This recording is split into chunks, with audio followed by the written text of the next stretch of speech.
Two women, same name, murdered days apart. The year was 2000. It was October in Houston.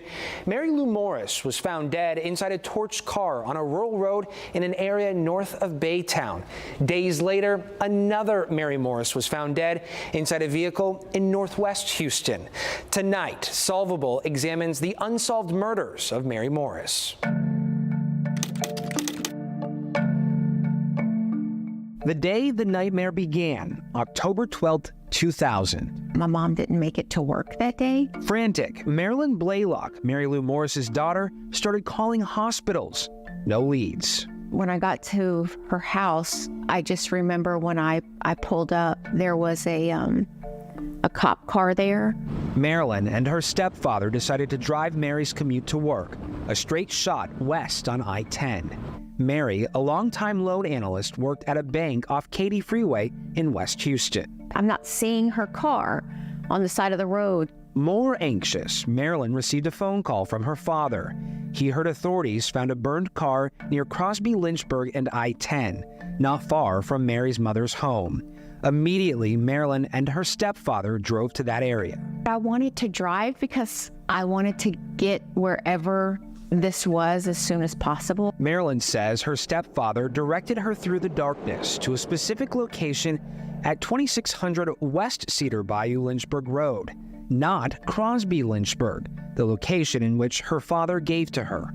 Consumed by the black of night, Marilyn says the charred car could not be seen. All I saw was just the cop car. The Harris County Sheriff's deputy confirmed a burned car was there, but instructed Marilyn and her stepfather to return to their home. It wasn't probably 15 minutes later that they came knocking on the door. What did they say? That's when they told us my mom's car was there where we had been and that her body was in the car. I just remember losing it.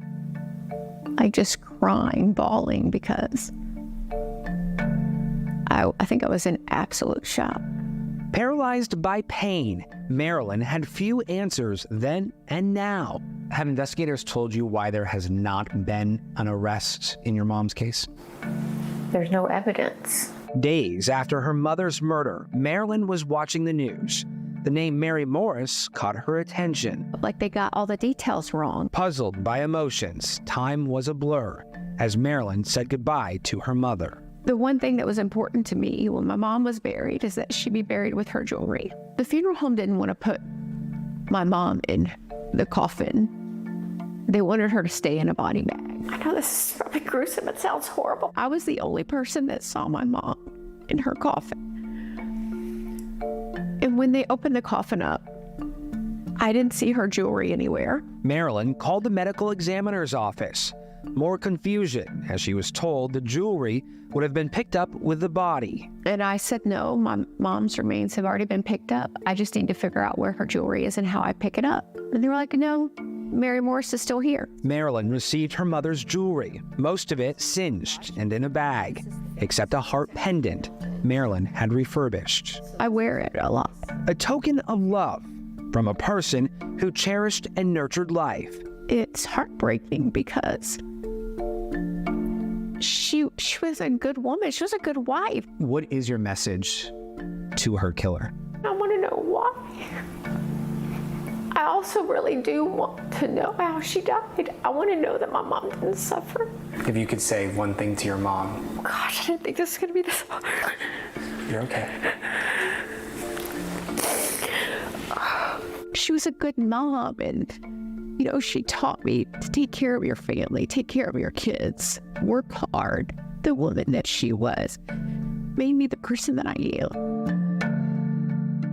Mary Lou Morris was 48 years old when she was killed on October 12th, 2000. 3 days later, 39-year-old Mary McGinnis Morris was shot and killed inside her car in northwest Houston.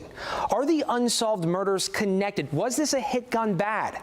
Tonight at 10, Solvable investigates the unsolved murder of Mary McGinnis Morris. I'm Zach Lajway, KPRC 2 News.